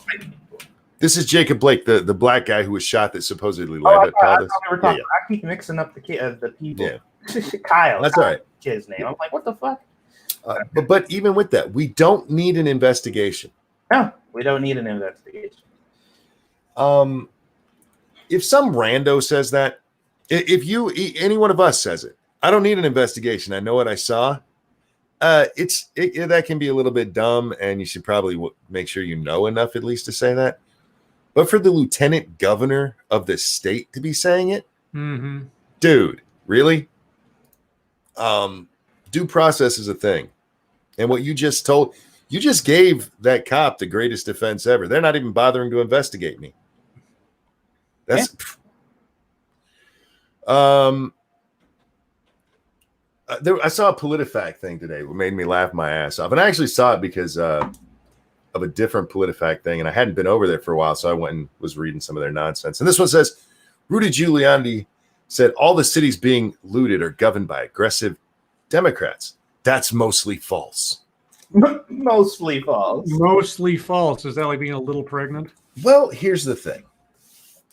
They admit that the violence is in the cities and that they're run by Democrats, which there you go. Ding, ding, ding. He's right. But no. See, it's just because there's more violence in cities, and cities are more Democrat run. So it's not that the Democrats run the most violent cities. It's that cities are violent and they're run by Democrats. If you can tell me what the difference is there, I'd love to understand it. But what they said is absolutely fucking retarded. It was I read a lot of CNN and Washington Post fact checks. So being able to say this was one of the worst fact checks I've ever seen in my life. Like, you literally just said that he's right, but you can't bring yourself. You can argue about why that is a fact. You can say, okay, yes, it is. Those are true, but you need to consider these other things. But what he said is absolutely true. 100% verifiably fucking true. Where is it? This was on Twitter. Can you tag me in it? Yeah, I'll send it to you. Hang on. Because that is. Hang on. I'm tagging Satsu real quick, guys. Yeah, whenever you see mostly false nowadays, you might as well just assume that it's completely true. There we go. There you go. It's on its way. Good Lord. Next up, what do we got? Ted Wheeler today sent a letter to Donald Trump. Because last night during Trump's speech, he said, we can end all this violent stuff. I've offered to give them help. All they got to do is call. And Ted Wheeler sent Donald Trump a note. We don't need your help. Last time you helped, you made it worse. Yeah. Truth is, Portland doesn't need federal help. Most of these cities don't need federal help. They need to let their police officers do their job. If they did that, this shit would end. If they actually prosecuted the people who have been arrested for violent crimes that are on fucking video and we can all see, it would stop. But they're not. Instead, they're like, yeah, we're not prosecuting any of these guys, and the police, you guys just hang back and let them do their thing. Yeah. He's absolutely right that they don't need him. But the reason that they don't need him is because he won't do his fucking job. The only time leadership is what the fuck they need. Yeah, the only time Ted Wheeler's ever come out against this stuff is when they tried to barricade police in a building and set them on fire. And his response was, guys, that's going to make Donald Trump look good. Not don't kill people, don't set people on fire because it's wrong. That's going to make Donald Trump look good. Fuck Ted Wheeler. Yep.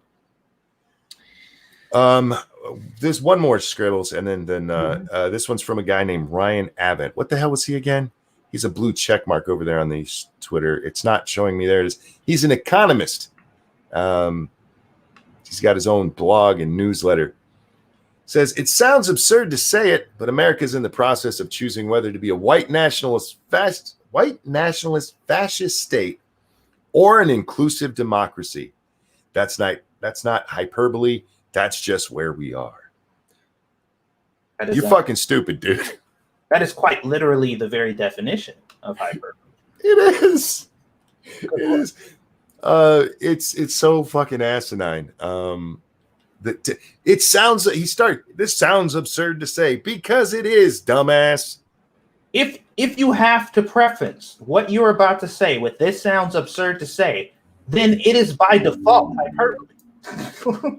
Like you're about to be hyperbolic right now. Like there's times you can use that phrase, like if it's something somebody didn't know, like you can cure people getting sick from stomach diseases by a poop transplant. That sounds absurd, but it's real. There are times like you're right. In this case, is like you were just saying hyperbole, and you prefaced it knowing it was hyperbole. You dumb shit. But anyway, that's all I got, Scribbles. All righty. Well, then, we're going to move on to your guys' time chat. Do you have questions, comments, complaints, concerns, conspiracy theories, anything you'd like to talk about or say or ask us? Please put plenty of chat marks after any questions so we know it's for us. And if you have any statements for us to consider, please put plenty of statement marks after those. If you have no idea what I'm talking about, ask your friendly neighborhood chat partner, and they will happily tell you. Because I said so. Let's see. What do we got here? Harvos Marvos. So that Eddie Murphy Haunted Mansion movie is being remade by one who did the all-female Ghostbusters, plus Elon Musk implanted AI-powered brain implants in live pigs.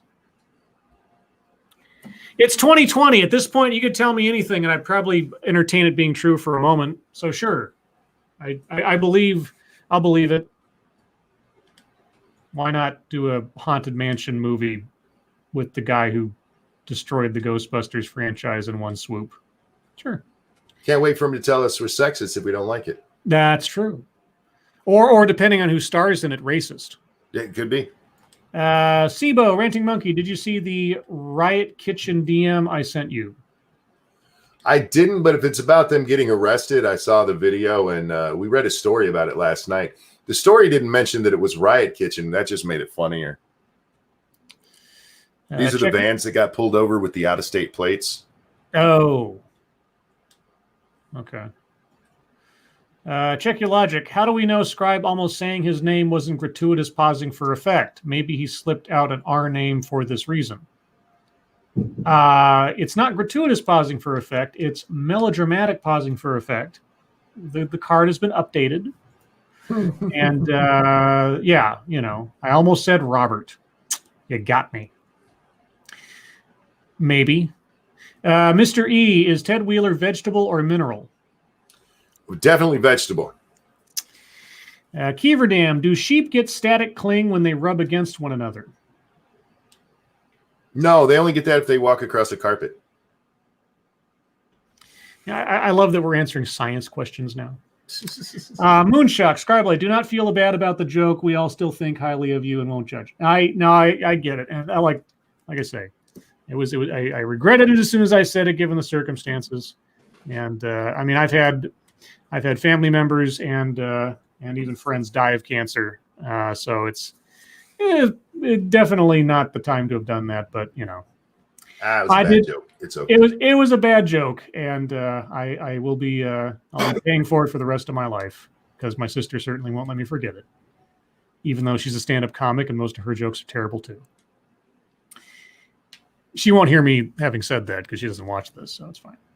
Angry Illinoisian, when is Monkey gonna get the zombie game so we can see it live streamed co-op on 2 cents plus? Well, I think you got it. You just have. I have the game. I just need time to download it. Yeah, because Monkey has tin can internet. Pirate Street Scribe, what causes you greater shame, scaring your sister or depriving the world of Chadwick Boseman, not just the first black superhero, but the first black person in cinema? Wow. Well, I mean, depending on the rhetoric you were listening to at the time the movie came out, that might not be too far from the mark. Thank you, James Colley. If Australians knew that trick, they wouldn't wear boots. About the spiders? Is that what that was about? I'm not sure. I don't get the reference. Well, when I think of Australia, I think of everything there wants to kill you. That's true. Like giant spiders and things. Frosted Glass, would it be ironic if Boseman was cremated given the end of Infinity War? Yeah. Oh, wow. That's it just happened. Holy cow. And thank you, James Colley. The sheep. Oh, the sheep. If Australians in that trick, they wouldn't wear boots. Oh.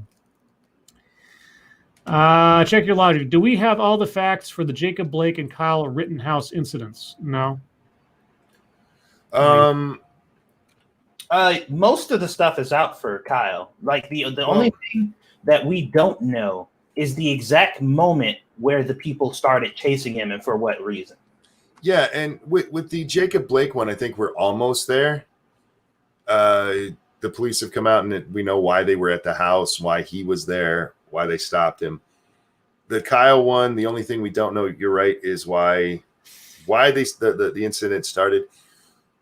There's some stuff out there about that, but not much. There is supposedly a what's the word I'm looking for? A confrontation between Kyle and the first guy he shot earlier in the night, where the guy actually said to Kyle, "What are you going to do? Shoot me?"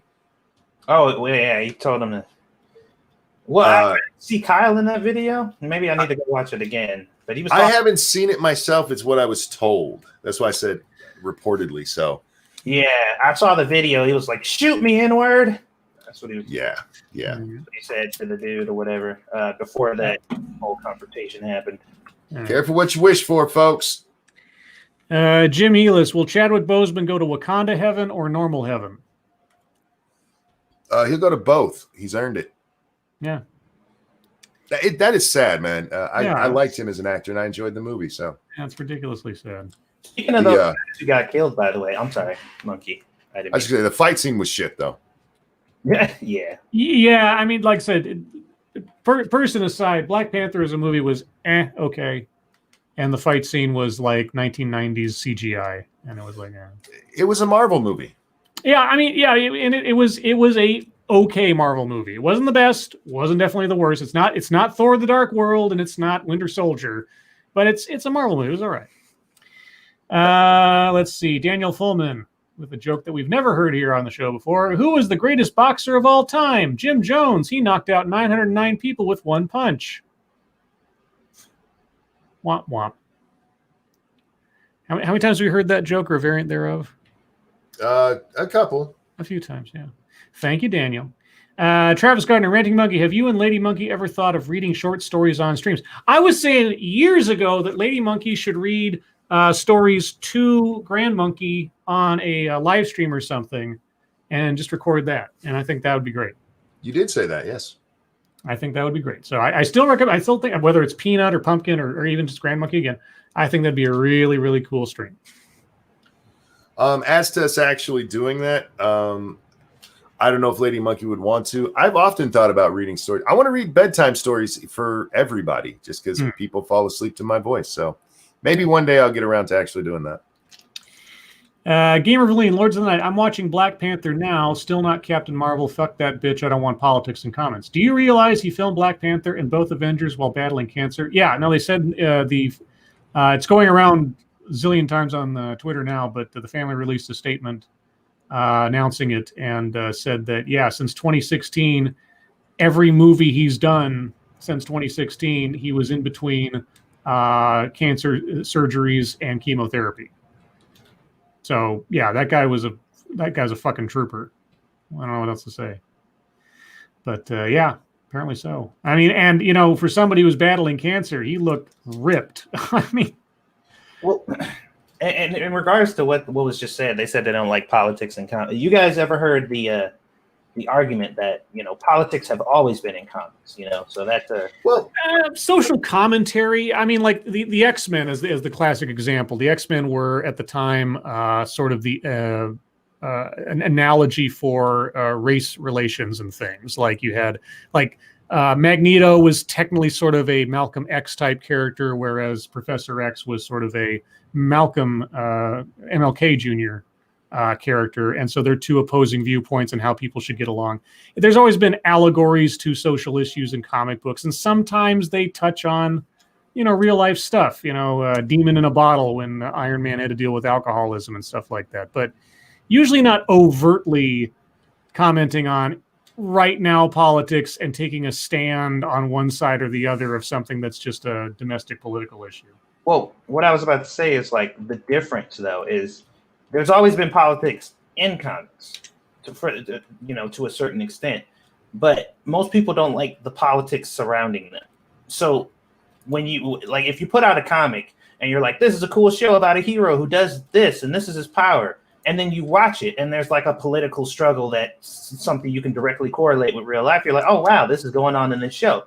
But that's different than announcing this like, this is this anime and it's about this political struggle and our fight against Trump and why you should watch it if you're not a Trump supporter because we're fighting for this thing. And I'm like, that's a completely different thing. It's the presentation and the way that it's set out. Making a comment or making a comic specifically for political reasons is a lot different than telling a story that has political aspects to it. You know what I mean? And I'm like, that's the difference. So the rebuttal, I get it. I get where it comes from, but it doesn't take into the account what the people are actually talking about because there's a difference. So I just wanted to point that out because I hear that response a lot.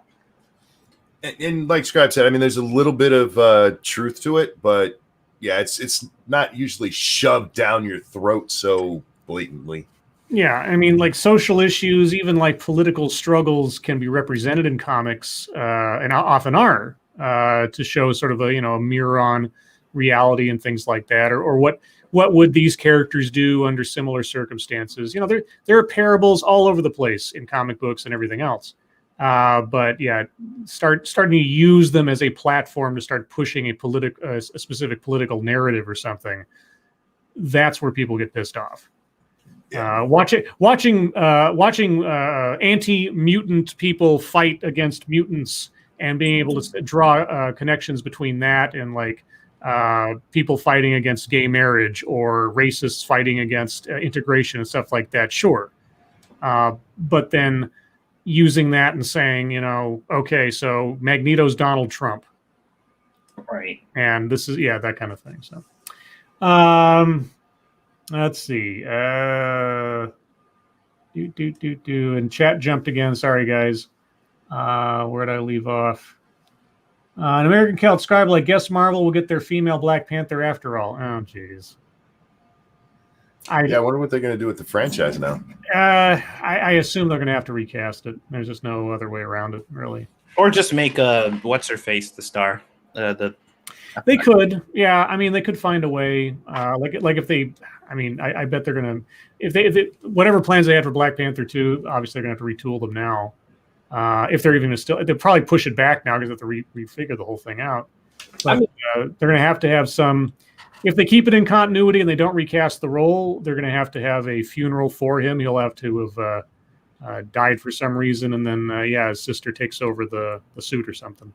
I mean, technically speaking, if they keep him in his mask, they could still get away with keeping him. No, I mean, if they'd filmed 85% of the movie already and then tried to fill in the gaps or something, then maybe. But I don't think they've gotten that far in production. So, let's see. Jedi Ghost Bear. Black Panther was explicitly a political movie with T'Challa being an MLK character and Killmonger being a Malcolm X type character. You could draw that comparison. I don't think there's anything in the movie that was so overt as to say so, but I don't know. Yeah, but like I said, the major difference is watching it and then afterwards making that connection on your own, and then them presenting it as that when it first comes out. Yeah, I mean, if you're going to take something and you're going to impart your own meaning to it and then state it as that's the fact of it, that's what it's there for, that's the message it was sending. Unless you are the writer of the thing and you could read their mind, you don't know. I can't count how many times I've written a story in school and somebody came up to me afterwards and says, "Wow, I really liked how you used this imagery to say this, this, this, and this," and I'd be like, and I have absolutely no idea what they're talking about. I mean, people's imaginations are amazing things. You can take, I mean, 3 different people can watch the exact same thing and come away with it with 3 completely different interpretations. And that's art. That's just a thing of art. But when you start using your interpretation as a cudgel to start trying to shame or blame other people into your way of thinking, yeah, that's when you crossed a line. Kiever Dam, do they bury people with their braces on? With their braces? I mean, like, I would imagine so. I guess. I mean, unless there's a reason not to. I mean, I don't suppose, in an open casket or something, they're going to pose you as smiling. That'd be kind of typically weird. Not. Yeah.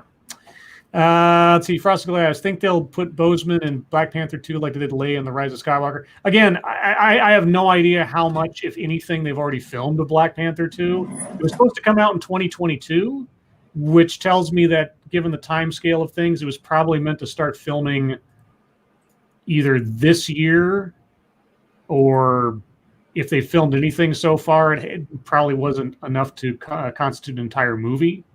So if they move forward with the franchise, yeah, like Satsu said, like other people have said, they'll find a way to bring his sister into the role, because that actress is obviously still around, and in the continuity of the universe, it would be a family member it passes on to. So there you go. And I'm sure that for the sake of the story and also in honor of Chadwick Boseman, they would do something very grand in the movie to sort of give a send-off to that character. So that'd be a plot point that probably nobody would complain about. Let's see. Mata Winter. Oh, Lords, would you all try steak Diane flambe, a side of queso en llamas, and a deep glass of flaming mo? Nope. I don't even know what half of that is, so I'm going to say no. Fuck you talking about? Yeah. I mean, steak Diane, I've heard that before. I think I've seen that done once on, like, Gordon Ramsay or whatever. But the rest of it, I don't know. Flaming mo, like an actual drink from The Simpsons kind of thing? I don't even know what went into that. Let's see. Let's see. Mud Shark Pirate. My brother is starting to take antidepressant and anti-anxiety medication. Is there anything special I need to do to support him? So when I started taking my anti-anxiety stuff originally, when I was so resistant to taking medication for years and years and years. When I started taking it, I had a hard time sort of metering out my behavior, because on the one hand, it seemed to have an effect, but I wasn't sure if it was psychosomatic, it was just sort of that kind of thing. And I did notice, but only after the fact, that in the initial stages of taking the anti-anxiety stuff, I became very chatty, like slightly, not like crazy, but a little like overly energetic, maybe slightly manic in my talking to people and stuff, a little exuberant. So I guess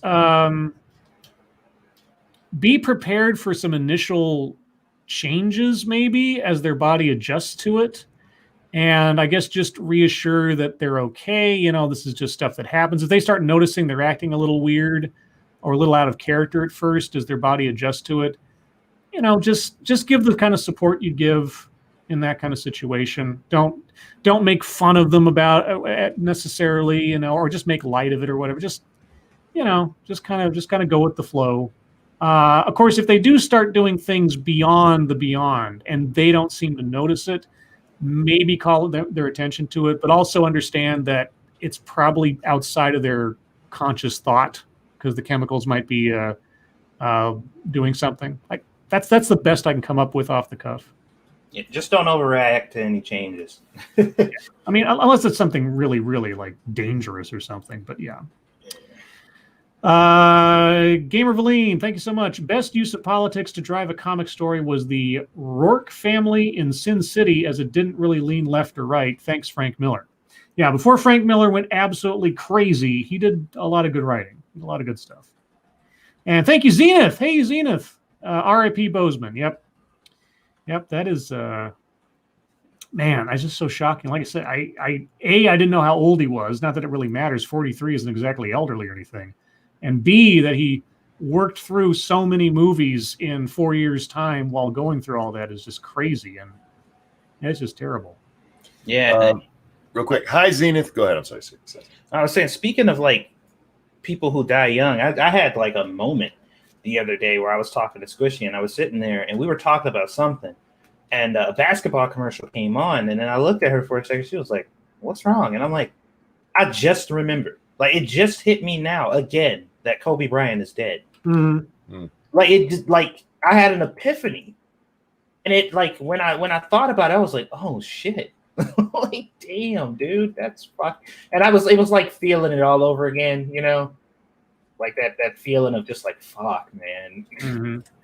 Yeah, it's shocking, man. Travis Gardner. Oh, Lords, what's the first thing that you think of when you think of Oklahoma? Oh, Oklahoma. You know, that thing, of course. The musical. Like, So two things come from Oklahoma.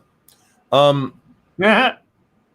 I don't know. I don't think of Oklahoma all that often.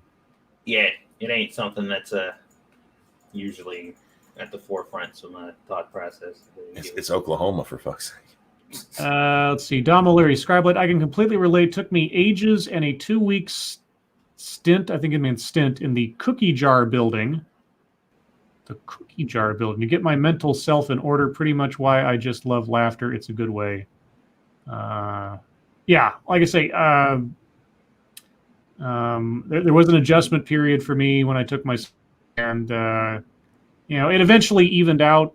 And but I've told the story before. I sought counseling because I had no idea whether the person I was on the medication made any sense in the absence of the anxiety.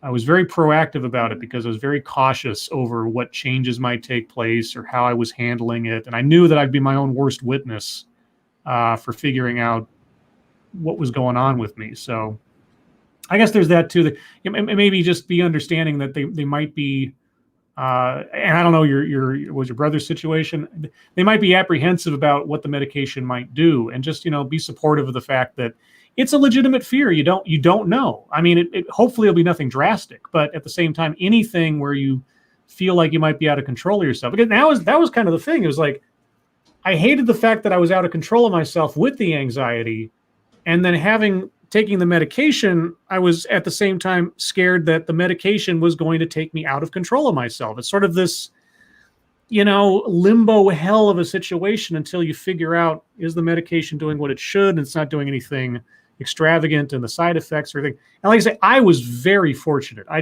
got like I got the luck that I couldn't have ever imagined, in that the very first thing that I was prescribed did everything I needed it to do and nothing extraneous. So thank goodness for that. But there are a lot of people who end up having to, unfortunately, experiment to find the right balance or the right dosage or whatever else. And I've had friends who've had that situation, and it's not fun. Thank you, Pikal, the Driving Ape Man. Don't know why, but hearing Oklahoma, I think kaboom. Okay. Wasn't there like a TV show called Kaboom? Or am I? Maybe. A show called Kablam. Kablam. That was what I'm thinking of. Let's see. Pirates Creed. What did Chadwick have on the Clintons? Oh boy. He knows what really happened to Epstein. Motto Winter. Oh lords, wouldn't Scribe VP pick be ineligible as it is a Moonian and not human? No, because being president and vice president of the moon, obviously a Moonian can be vice president. So me and Dog Cat Fox, 2020. But you're not from the moon. Can you be? I'm a naturalized citizen. Yeah. I've spent enough time there and I've promoted it enough. Also, it's lawless. Oh, that's good to know. Yeah, so I can just say that I'm a naturalized citizen and nobody can tell me I'm not. So there you go. Being president of the moon has its advantages. Let's see. Pirates Creed. Did you know that Stan Lee did not intend the X-Men to be an allegory? He was just too lazy to keep coming up with unique origin stories. I like I say, I don't know whether it was. I've heard it said several times that that the X-Men's struggle with like mutants and anti-mutants, or the two factions of mutants, was supposed to represent this, that, and the other. I don't know if it does or doesn't. It makes a really good allegory for whatever, whether you're talking about hatred of people who are different, or a political party, or a nation divided over the philosophy. There's a million things you could inject into that or project onto that would be perfectly fine as allegory. And that's what makes a really good story. When you don't, it can be anything. It can fit into any situation, and it's human experience, something you can relate to. That's done in a fictional way, and also has a lot of lessons that can be learned from it. Richo 8181 Scribe Light, you never read mine, and I wasn't even being rude, just an honest question. Wow. What question? What? I sorry guys, I try to get to them. Let me scroll up. You posted again? Okay, Richo, lots of Lords of the Night. Do you expect DC to kick off? I don't think those police are ready for it. Oh yeah, there's a Is there a big march today or tomorrow or whatever? This is the Siege the White House thing supposed to be going on. Oh, I forgot about that. I don't think it's that the DC police aren't ready for it. I think the DC mayor doesn't want to stop it. Do I think it'll kick off? It has the potential to, but from what we saw of the other DC rioting, the actual rioting part of it was very, very small. It's one of the few times it really was just a minor part of it. Yeah. So it might be just a peaceful protest. We'll see what happens. Hopefully so. Brenda Free says, what is Dog Cat Fox? Well, Dog Cat Fox is my genetically engineered pet that lives with me on the moon. He's made up of dog, cat, and fox DNA. And he occasionally appears here on the show in Super Chats, and always appears on the bingo card for TED Excellence. Now, Monkey, being a jerk, only calls it a cat. It's a cat. It's Dog Cat Fox. Tomorrow it'll be a cat. Let's see. We talked about that. Keeverdam, can something really be both new and improved? Yes. It can be a new version of something improved from the last. So, yes. It can also be new and fucked up. Marmor 132, Scribe, I just watched your TEDx with the crazy lady when claims she's a slave. That, okay, I didn't talk about that because I wasn't here yesterday. The TEDx I did the other day, it was watching a disordered mind in progress. It really was. I did, the title of the presentation, her presentation, was, are you a man or a woman? I'm black. Okay. It was absolutely bizarre. She presented all of these lead ups that you thought was going to reach a point, but then she just moved on. And I have a hard time explaining it. I had a hard time understanding it. But it was a thing that happened. So, and tomorrow, I have a feeling tomorrow is going to even be more bewildering, but we'll have to wait and see. Thank you, Chicago Mike, for the Dogcat Fox. Hiya. And so now Brenda can see Dogcat Fox. And thank you, Chicago Mike, again for the Dogcat Fox. Bye-bye. Bye-bye, Dogcat Fox. And it is apropos that Dogcat Fox says bye-bye because we are at the top of the hour, everyone, and thus the end of the show. Oh, boy. Emotional roller coaster between doing the regular stuff and then the news about Chadwick Boseman. I don't know, guys. But I am thankful for you all. I am thankful for my own health, jokes aside. I'm thankful that all of you are here and those of you that have been ill. We have several of you who have dealt with things like that. I'm glad you guys are all as well as you can be. And fingers crossed, none of us ever have to deal with that again. Regardless, remember, guys, tomorrow night we'll be on Monkey's channel as usual at the regular time, 6 p.m. Pacific, 9 p.m. Eastern, for Lords of the Night. Thank you all for your attendance. Thank you so much for your participation. Moderators, thank you for keeping an eye on things, even though our audience is the most well-behaved on all of the internet. And everyone thank you so much for your generosity. I really, really do appreciate it. It really goes a long way.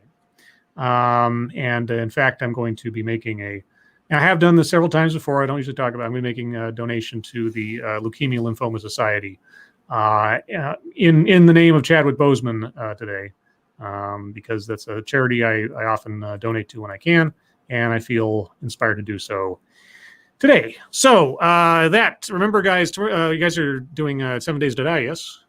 No. Oh, you're not? Oh, I'm sorry. We're doing, what's it called? Grounded?